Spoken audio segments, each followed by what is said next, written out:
మన దగ్గర ఒక కేసు పెడితే దశాబ్దాలు తిరగాల్సి వస్తది. ఆ కేసు, శిక్షలు ఇయన్నీ తేలేటప్పటికి వాళ్ళకి ఓపిక అయిపోతది. ఈలోపు హోస్టైల్ గూడా అయిపోతారు సాక్షులు.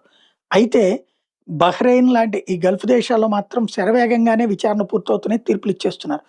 ఫిబ్రవరి 2025 ఇది జూన్ 2026 అంటే 15 నెలలేసుకోండి. ఓ రెస్టారెంట్‌లో గ్యాస్ సిలిండర్ పేలిన అంశం మీదన 2 అంతస్తుల భవనం కూలి ఇద్దరు చనిపోవడానికి కారణమైనందుకు గాను 3 ఏళ్ల జైలు శిక్షను ఖరారు చేసింది. భవనంలో హెయిర్ కట్ చేయించుకోవడానికి వచ్చిన బహ్రెయిన్ జాతీయుడు అలీ అబ్దుల్లా అల్ అహ్మద్, అట్లాగే బంగ్లాదేశ్‌కి చెందినటువంటి బార్బర్ శామ్యూల్ చంద్రశీల్ అక్కడికక్కడే ప్రాణాలు కోల్పోయారు. 6గురు గాయపడ్డటువంటి ఘటన జరిగింది అప్పట్లో. దీనికి కారణం ఏంటయ్యా అంటే ఫైర్ సేఫ్టీ సర్టిఫికేట్ లేదు. సివిల్ డిఫెన్స్ వాళ్ళ దగ్గర నుంచి తీసుకోలేదని తేలింది. గ్యాస్ లీక్ డిటెక్షన్ పరికరాన్ని అమర్చకపోవడం వల్ల గ్యాస్ లీక్ అయినప్పుడు అలారం మోగలేదని కూడా తేలింది.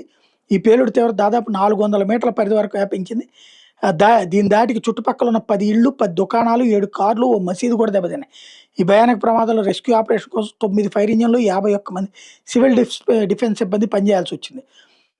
మొదట లోయర్ క్రిమినల్ కోర్టు అతను నిర్దోషిగా ప్రకటించింది. కానీ పబ్లిక్ ప్రాసిక్యూషన్ అప్పీల్ చేయడంతో హై క్రిమినల్ అప్పీల్స్ కోర్టు అతనికి 3 ఏళ్ల జైలు శిక్ష విధించింది. ఇప్పుడు ఆ తీర్పునే మళ్ళీ క్యాసాషన్ కోర్టు సమర్థించింది, అత్యున్నత న్యాయస్థానం. అంటే సుప్రీం కోర్టు లాంటిదనమాట. వ్యాపార సంస్థల భద్రతా నిబంధనలు పాటించకపోతే కఠిన చర్యలు తప్పవని తేల్చి చెప్పింది.